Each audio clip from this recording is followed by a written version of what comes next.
রবি, হৃদয়, বাবারা কোথায় গেলি? তোদের জন্য ভাত বেড়ে অপেক্ষা করছি। তোদের বাবা একটা বড় মাছ এনেছে।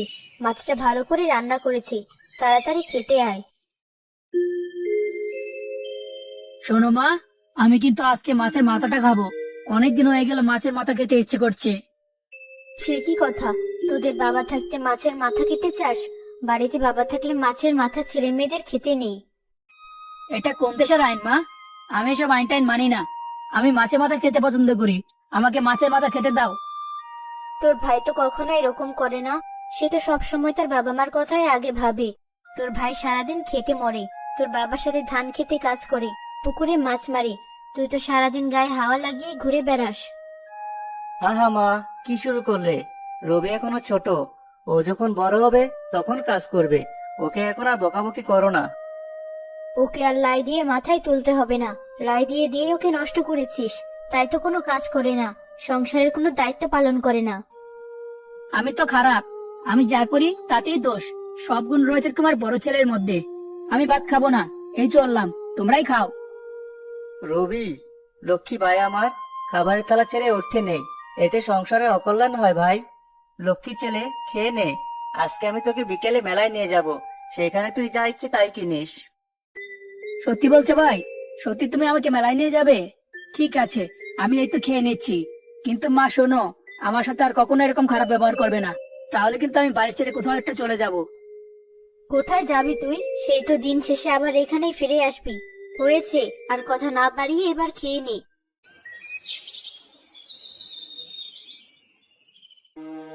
কিরে হৃদয়, একা মাঠে কাজ করতে এলি? তোর ছোট ভাই রবি কোথায়? ওকে সারাদিন গায়ে এভাবে হাওয়া লাগিয়ে বেড়াবে? সংসারটা কিভাবে চলবে শুনি? আমার তো বয়স হয়েছে, একা একা আমি আর কদিক সামলাবো। এবার দুই ভাইকে এসব দায়িত্ব নিতে হবে।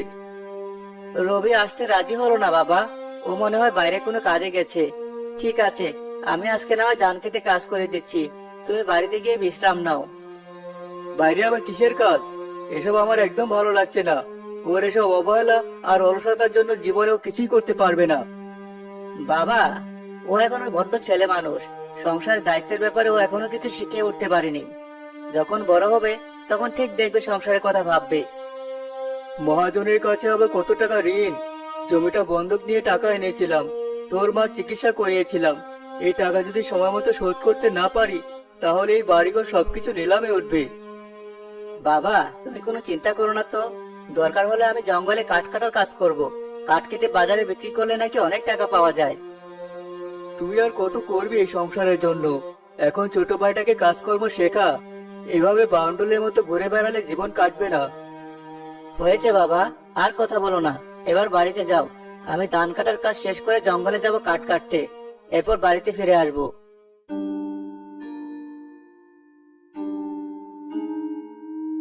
কিরে কমল, তোর তো আজকাল দেখাই পাওয়া যায় না।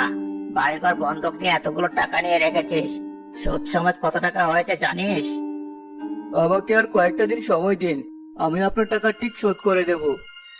গত 1 বছর ধরে তোর মুখে শুধু এক কথাই শুনছি, টাকা শোধ করার কোনো নাম নেই। তোকে আর 6 মাস সময় দিলাম।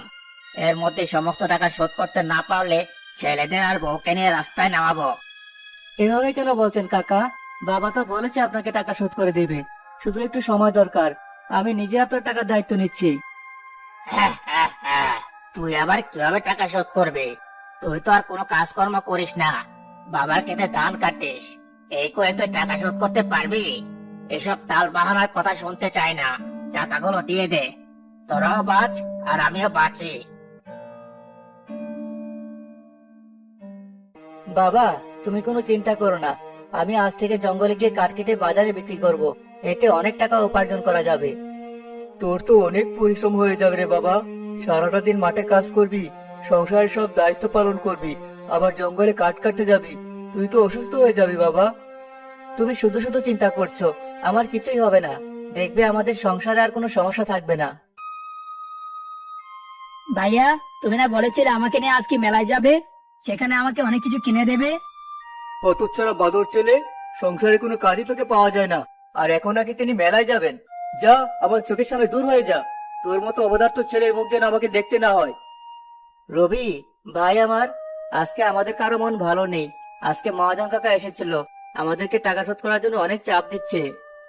বাবা টাকা ধার নিয়েছে, বাবা টাকা শোধ করবে, তা নিয়ে তোর তো চিন্তা কিসের? তুই আমাকে নিয়ে মেলায় চল, আমি আর কিছু শুনতে চাই না। দেখলি তো কেমন স্বার্থপর ছেলে, বাবার কথা সে একটাবার চিন্তা করলো না।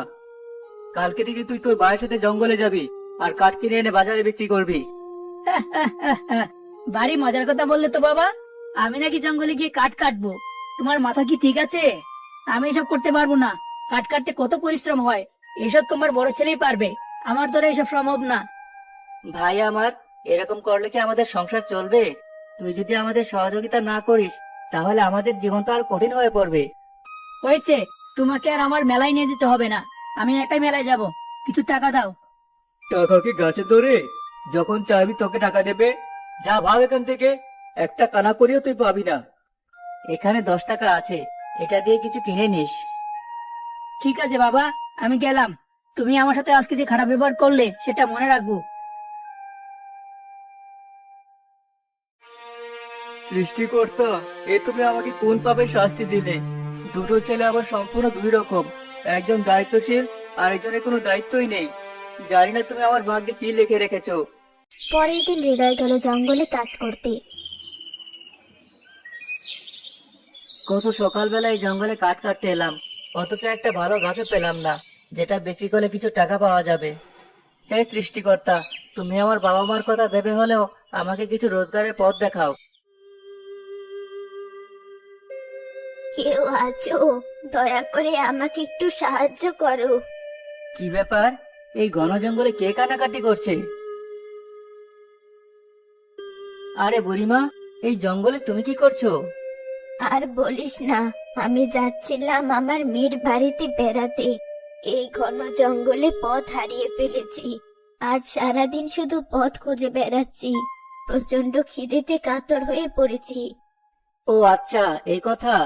আচ্ছা ঠিক আছে, আমি তোমাকে বড় রাস্তার পথ দেখিয়ে দেব।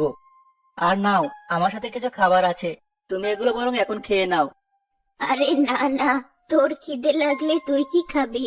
তুই তো পরিশ্রম করিস, এই খাবারগুলো তোর প্রয়োজন। কি যে বলো বুড়িমা, আমার খাবারের কোনো প্রয়োজন নেই। এই খাবারগুলো তুমি খেয়ে নাও, তোমাকে আমি তারপর তোমার বাড়িতে পৌঁছে দেওয়ার ব্যবস্থা করব। তুই অনেক ভালো ছেলে বাবা। দেখবি তুই জীবনে অনেক কিছু করতে পারবি। যার মনে এত দয়া, এত ভালোবাসা, সে কি আর সাধারণ জীবন যাপন করবে?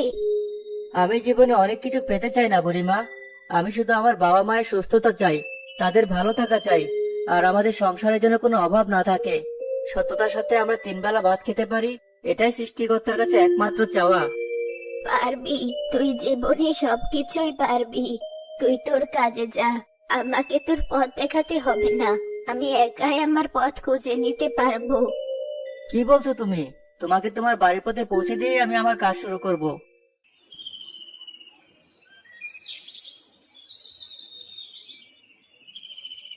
ওই দেখো, উত্তর দিকে একটা পথ দেখা যাচ্ছে, ওটা ধরে সোজা হেঁটে গেলেই তোমার বাড়ির রাস্তা পেয়ে যাবে। তোর মতো ভালো ছেলে এই পৃথিবীতে খুব কম জন্মায়।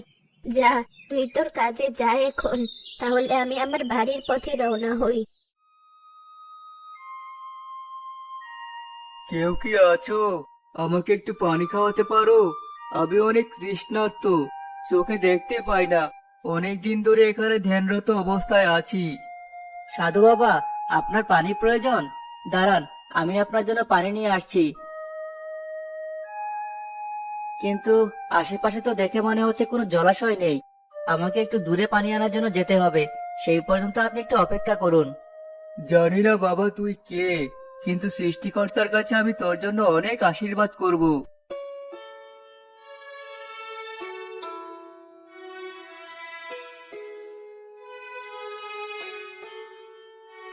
আমি আপনার জন্য পানি এনেছি, এবার বুক ভরে তৃষ্ণা নিবারণ করুন। আজ 2 দিন পরে প্রাণ ভরে পানি পান করলাম। তোর কাছে আমি অনেক কৃতজ্ঞ বাবা। এবার বল, তুই আমার কাছে কি চাস? সোনা দানা হিরে জহরত, তুই আমার কাছে যা চাইবি আমি তোকে তাই দেব। সাধু বাবা, আমি আপনার কাছে এসব কিছুই চাই না, শুধু এটুকুই চাই আপনি আমার বাবা মার জন্য আশীর্বাদ করুন, তারা যেন ভালো থাকে আর সুস্থ থাকে, আর আমি যেন সবসময় আমার পরিবারের পাশে দাঁড়াতে পারি। অনেক বড় মনের মানুষ তুই। আমি তোকে আশীর্বাদ করছি। তুই এমন একটা কিছু পাবি যা দিয়ে তোর জীবনের সব সমস্যার সমাধান হয়ে যাবে। তাহলে এখন আমি যাই, আমাকে আবার জঙ্গলে কাঠ কাটতে হবে। হ্যাঁ বাবা, যা তুই কাট কাটতে যা।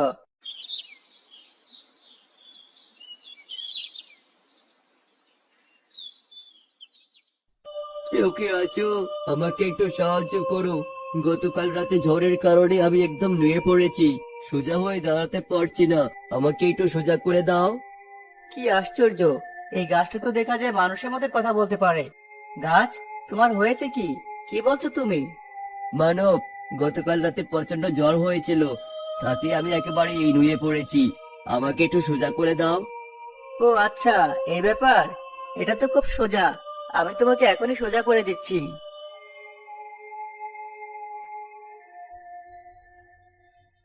কি সুন্দর উজ্জ্বল আলো বের হচ্ছে তোমার শরীর থেকে, দেখেই মনটা ভরে গেল। আমি কোনো সাধারণ গাছ নই মানব, আমি একটা সোনার গাছ।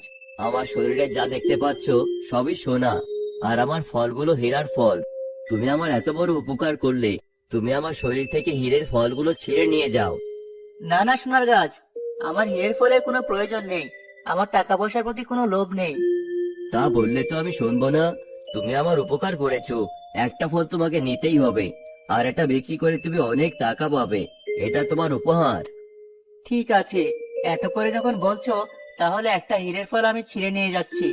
এটাতে আমার সংসারের অভাব দূর হবে। আমি অনেক কৃতজ্ঞ তোমার কাছে। কি বলছো তুমি? আমি তোমার প্রতি কৃতজ্ঞ। তুমি যদি আমাকে সোজা না করতে, তাহলে আমি এখানেই মরে যেতাম। এবার তুমি বাড়ি ফিরে যাও। আমি বাড়ি ফিরে যাচ্ছি, আমার বাবা মা এই ফল দেখলে অনেক খুশি হবে।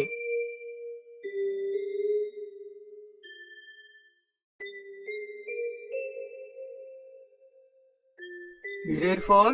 কি বলছিস তুই? সোনার গাছ? এসব পৃথিবীতে আবার আছে নাকি? আমি তোমাদের জন্য একটা হীরের ফল নিয়ে এসেছি। আসলে সেই গাছটা ঘন জঙ্গলের মধ্যে ঝড়ের রাতে নুয়ে পড়েছিল, আমি তাকে সাহায্য করেছি, তাই সে তার কাছ থেকে একটা হীরের ফল আমাকে উপহার হিসেবে দিয়েছে। এটা একদম ঠিক হয়নি। কাউকে উপকার করলে কখনো তার প্রতিদান নিতে নেই। তুই গাছটাকে সাহায্য করেছিস, সেটা খুব ভালো কথা, কিন্তু ওর কাছ থেকে ফল কেন নিতে গেলি বাবা? তুই আসলে একটা বোকা ভাই, একটা ফল নিয়ে চলে এলি। তোর তো উচিত ছিল সবগুলো হীরের ফল ছিঁড়ে নিয়ে আসা। তুই সত্যি অনেক বোকা ছেলে। শুনেছো? তোমার ছোট ছেলের কথা শুনেছো? ওর মতো লোভী ছেলে এই গ্রামে আর একটাও নেই। আমার সমস্যা কি জানো বাবা, আমি তোমাদের মতো এত ভালো মানুষগিরি দেখাতে পারি না। যেটা আমার দরকার সেটা আমি ছিনিয়ে নেই। ভাই অনেক বোকা, তাই সবগুলো ফল সেখানে ফেলে রেখে এসেছে। কিন্তু আমি ভুল করব না, আমি আগামীকাল সকালে সেই জঙ্গলের দিকে যাব। মাথাটা কি খারাপ হয়ে গেছে? ওই জঙ্গলের মধ্যে যাবি মানে? না না, তোর ওখানে যাওয়ার কোনো দরকার নেই। একটা ফল দিয়ে আমাদের ভালো করে চলে যাবে। না, এই এক ফল দিয়ে কিছুই হবে না। আমি এই গাছ থেকে কমপক্ষে 10-15টা ফল উঠিয়ে নিয়ে আসবো, আর সারা জীবন পায়ের ওপর পা তুলে বসে বসে খাবো। তোর মতো সারা জীবন আমি জঙ্গলে কাঠ কেটে বেড়াবো নাকি? তুই যেখানে ইচ্ছে সেখানে যা, তবে মনে রাখিস, তোর কোনো বিপদ আপদ হলে কিন্তু আমরা তোকে সাহায্য করব না।